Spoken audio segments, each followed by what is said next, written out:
विद्यार्थी येत असतात. आता शिक्षकांचं वाचन चालू असतं आणि ह्या वाचनामधून जी भारतीय राज्यघटना आहे, जी संविधान आहे, हे विद्यार्थ्यापर्यंत आपल्या मार्फत पोहोचावं. विद्यार्थ्यांनी स्वतःहून वाचन करावं आणि त्यांना या राज्यघटनेची माहिती व्हावी, संविधानाची माहिती व्हावी, त्याच्यामध्ये काय अंतर्भूत आहे आणि भारताचा एक नागरिक म्हणून आपलं काय कर्तव्य आहे देशाप्रती, असं ज्ञान विद्यार्थ्यापर्यंत पोहोचावं, आपल्यापर्यंत पोहोचावं, शिक्षकांपर्यंत पोहोचावं, समाजापर्यंत पोहोचावं, हा प्रमुख उद्देश ठेवून आपल्या डोकी गावामध्ये कार्यरत असलेले आदरणीय विपिनजी दाभारे यांनी आणि त्यांच्या कुटुंबानं हा एक सुंदर संकल्प केलेला आहे की प्रत्येक शाळेमध्ये, प्रत्येक महाविद्यालयामध्ये, आपल्या डोकी परिसरामध्ये संविधानाच्या ज्या मूळ प्रती आहेत, त्या मूळ प्रती आपल्यापर्यंत पोहोचवले.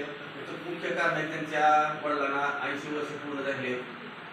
त्यांच्या आदरणीय मातोश्रीचा हा अमृत महोत्सवी हे वर्ष आहे. त्याचबरोबर त्यांच्या मुलाचा पण वाढदिवस आहे.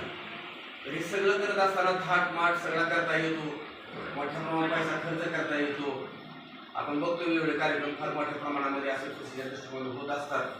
परंतु ह्या सर्व गोष्टीला फाटा देऊन एक स्तुत्य आणि सुंदर असा उपक्रम आपल्या डोकी गावातील सर्व शाळांमध्ये त्यांनी या माध्यमातून राबवण्याचा प्रयत्न केला आहे.